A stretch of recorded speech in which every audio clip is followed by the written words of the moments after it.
Hari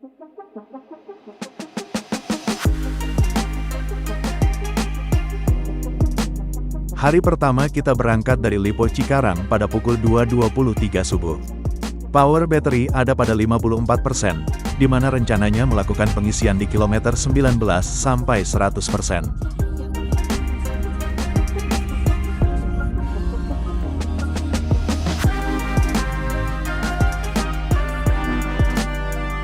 Charging station di kilometer 19 tol Jakarta Cikampek.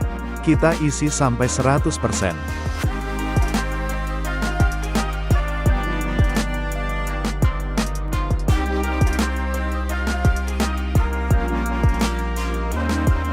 Saat ini kita tiba di kilometer 68 tol Jakarta Merak.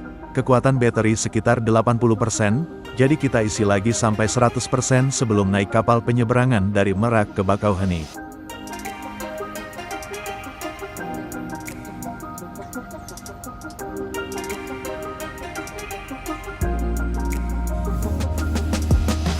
Tiba di Pelabuhan Merak sekitar pukul 6.47 pagi. Berhubung kendaraan tidak terlalu ramai, kita dipersilahkan langsung naik ke atas kapal feri KM Sebuku.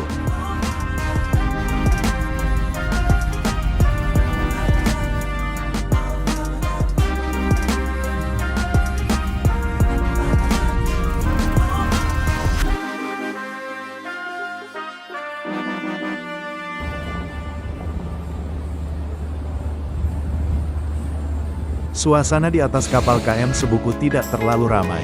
Tampak dari jumlah kendaraan yang dimuat juga masih banyak yang kosong. Ini dimungkinkan karena saat ini masih belum musim liburan anak sekolah.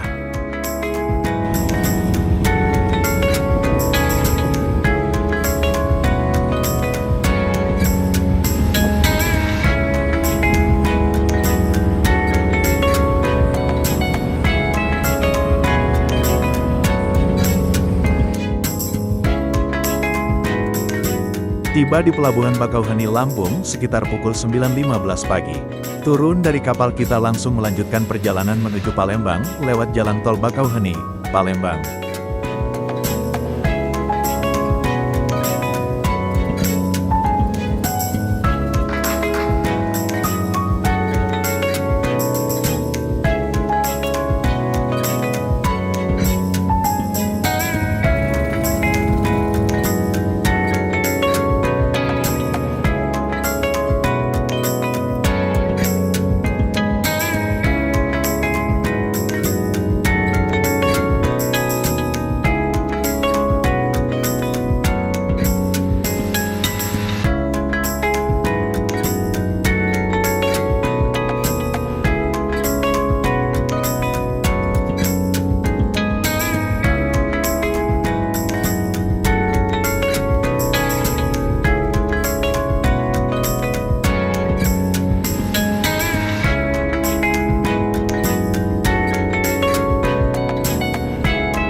Masuk gerbang tol Bakauheni, kita langsung tancap gas menuju rest area yang terdekat kalau tidak salah di KM 20.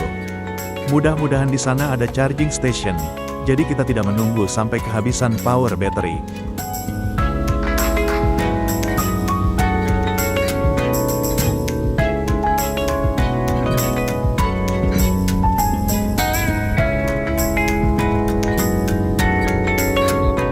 Akhirnya kita tiba di rest area yang pertama di kilometer 20. Dan benar saja sesuai dengan aplikasi di sini terdapat stasiun pengisian mobil listrik. Jadi kita langsung melakukan pengisian lagi sampai 100%.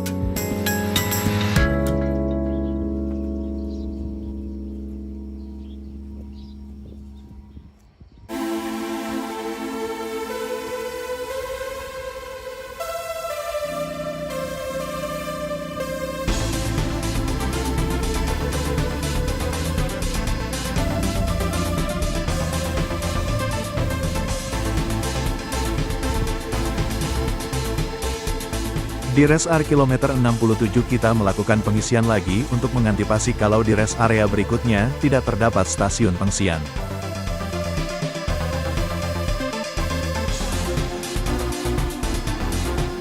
Ini sekarang kita berada di rest area kilometer 116, di mana di rest area ini satu-satunya yang terdapat semacam pondok yang kalau di Jawa Barat namanya saung. Di sini kita bisa istirahat sambil tiduran. Kebetulan di sini juga ada stasiun pengisian, jadi kita sekalian melakukan pengisian lagi hingga 100%. Saat ini kita sampai di rest area kilometer 208 dan melakukan pengisian baterai lagi. Sebenarnya saat di rest area kilometer 163 ada charging station, tapi saat akan melakukan pengisian ternyata alatnya tidak berfungsi. Ini yang kita khawatirkan, makanya di sini kita isi walaupun hanya menggunakan pengisian Type AC yang sangat lambat. Menurut aplikasi PLN Mobile, rest area terakhir yang ada SPKLU sebelum Palembang adalah di kilometer 234.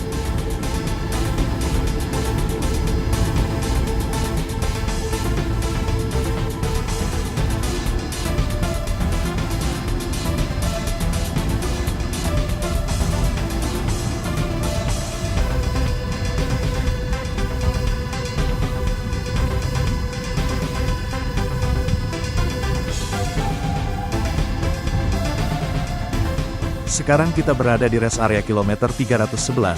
Saat tiba fast charging juga tidak berfungsi sehingga kita menggunakan slow charging. Untung ada petugas PLN yang tiba belakangan kemudian diperbaiki sehingga berfungsi kembali. Oh ya, saat tiba di rest area KM 234 charging station juga tidak berfungsi dan kebetulan ada petugas PLN yang lagi memperbaiki. Jadi dia menyarankan untuk melakukan pengisian di rest area KM 311, yang ternyata ada stasiun pengisian walaupun tidak muncul di aplikasi. Di Palembang, kita tiba sekitar pukul 8 malam dan menginap. Besoknya sekitar pukul 4 kita melakukan pengisian di SPKLU PLN Demang. Sesuai informasi dari petugas PLN di rest area 311, bahwa sepanjang jalur Palembang, Jambi belum ada SPKLU, jadi kita mengisi sampai 100%. Mudah-mudahan bisa sampai ke Jambi yang berjarak sekitar 280 km di Google Maps.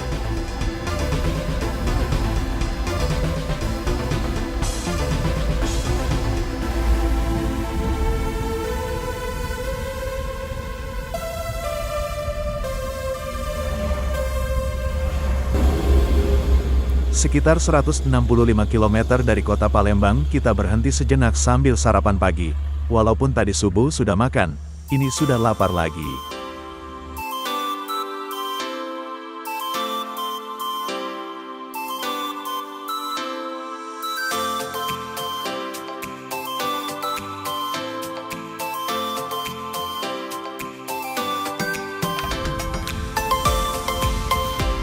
Sekitar 216 km dari kota Palembang, ternyata ada jalan tol ke kota Jambi yang baru dibuka. Langsung saja kita masuk ke gerbang tol Bayung Lencir.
Setelah kira-kira 34 km kita keluar dari tol di daerah Mestong Jambi, Sungai Landai. Sejak keluar dari jalan tol, indikator ban problem terus menyala. Beruntung kita membawa tester tekanan ban serta pompa jadi kita cek ternyata ban sebelah kiri belakang tekanannya berkurang. Kita pompa dulu sambil melihat tempat untuk tambal ban, berhubung untuk mobil Neta yang kita bawa tidak menyediakan ban cadangan. Sampai toko ban kita minta untuk diperiksa. Dan ternyata benar ada kebocoran, dan langsung ditambal. Sekitar pukul 13.34 siang kita tiba di 10 PLN Ap 3 Jambi. Tenaga baterai ternyata masih tersisa 39% dengan estimasi jarak yang masih bisa ditempuh sekitar 151 km. Kita istirahat sambil menunggu pengisian baterai hingga 100% sebelum lanjut perjalanan ke Pelabuhan Roro Kuala Tungkal. Di PLN Jambi disediakan eksekutif lounge untuk pengendara yang melakukan pengisian baterai mobil listrik. Di sini juga disediakan air minum isi ulang yang dapat kita nikmati.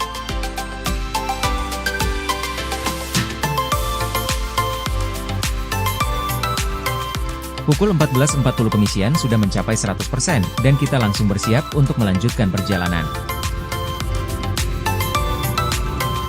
Keluar dari kota Jambi, kita melewati jembatan panjang melintasi Sungai Batanghari. Panjang jembatan sekitar 503 meter menurut catatan pencarian di Google.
Saat ini kita tiba di persimpangan antara ke Pekanbaru dan ke Kuala Tungkal. Jika terus jalan lurus maka akan menuju kota Pekanbaru, sedangkan kita yang akan ke Kuala Tungkal mengambil jalan belok ke kanan.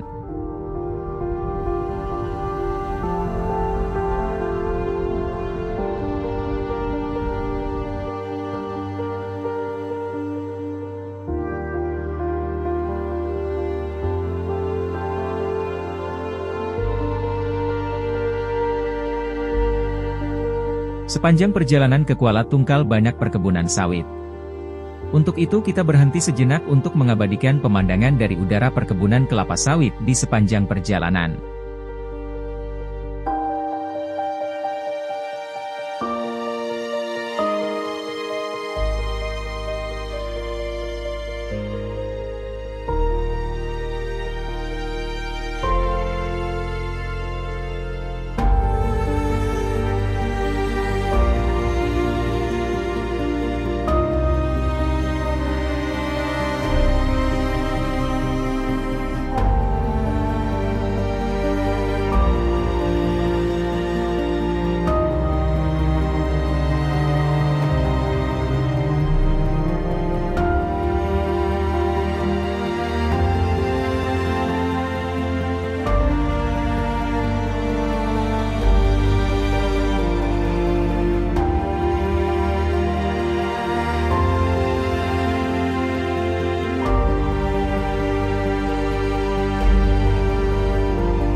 Memasuki perbatasan Kabupaten Tanjung Jabung Timur.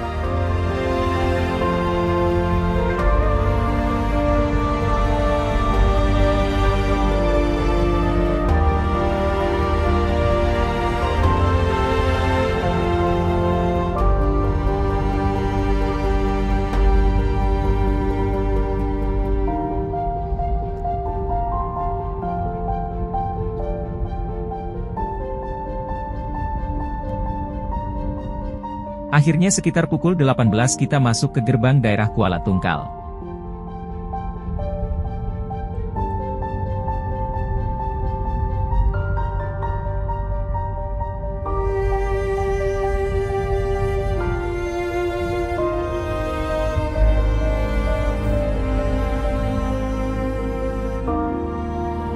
Karena hari sudah mulai gelap kita putuskan untuk langsung mencari penginapan.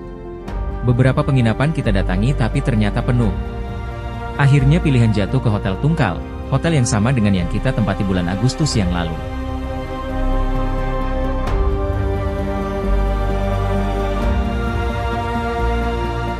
Hari ini adalah hari ketiga perjalanan. Pukul 10.30 kita check out dari hotel, tapi kemudian mampir ke tempat cuci mobil agar mobil paling tidak terlihat bersih dari luar.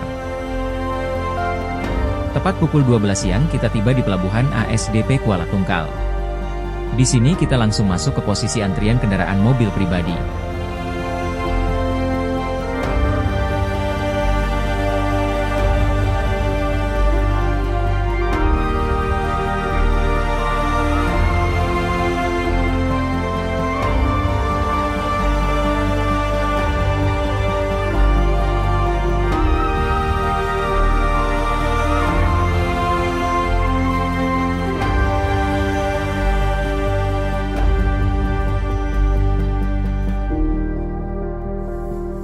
Sekitar pukul 14 siang kita dipersilahkan untuk naik ke kapal.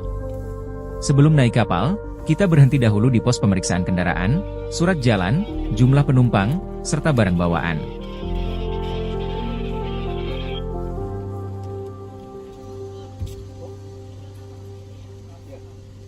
Pak, pegang sebentar Pak, kita foto Pak ya, izin bentar Pak ya.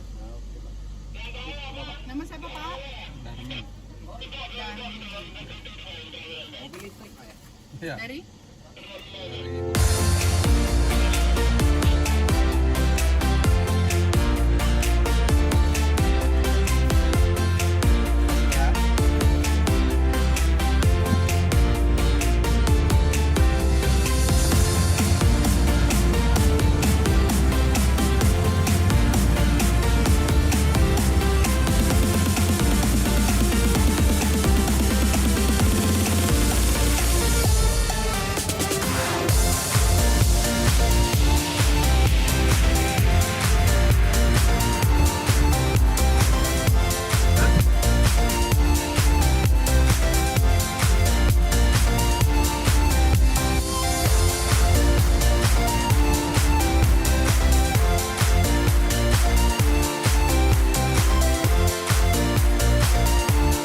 Antri satu persatu naik ke kapal dengan diatur oleh anak buah kapal.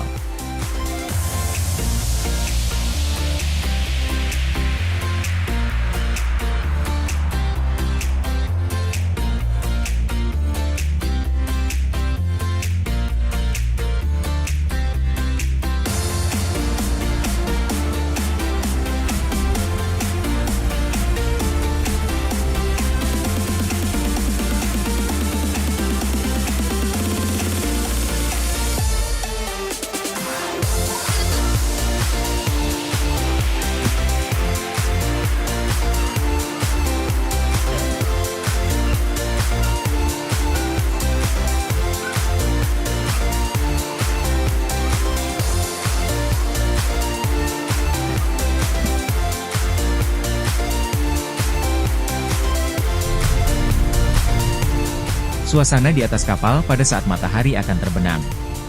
Sayangnya sunset tidak bisa terlihat dengan baik karena tertutup oleh awan.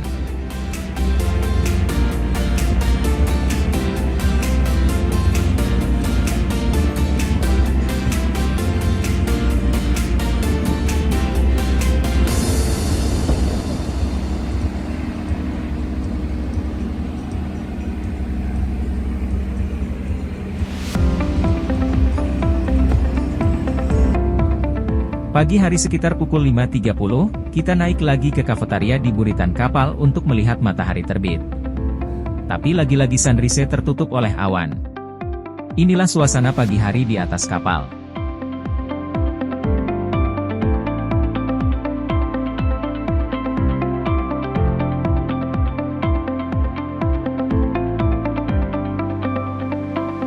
Sekitar pukul 10 pagi kita mulai memasuki pelabuhan Telaga Punggur di Batam.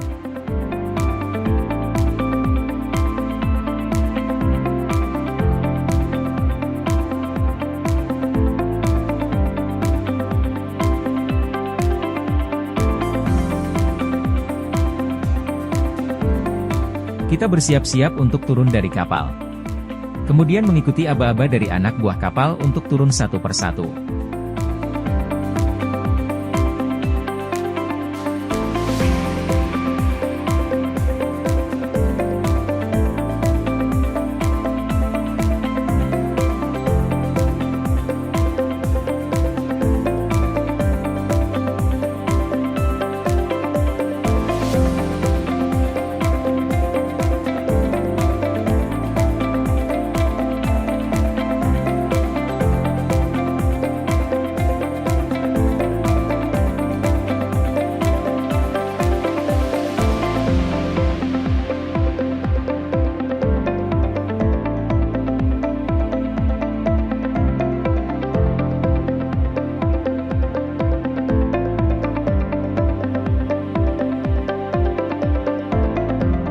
Akhirnya Sineta mengaspal di jalanan kota Batam, setelah kurang lebih 3 hari perjalanan dari Cikarang. Itulah sekilas cerita perjalanan menggunakan mobil listrik Neta V2 menempuh perjalanan darat kurang lebih 1000 km dari Cikarang ke Jakarta, dari Jakarta ke Pelabuhan Merak, feri Merak ke Bakauheni, dari Bakauheni ke Palembang, dari Palembang ke Jambi kemudian Kuala Tungkal, dan terakhir naik kapal Roro dari Kuala Tungkal ke Batam.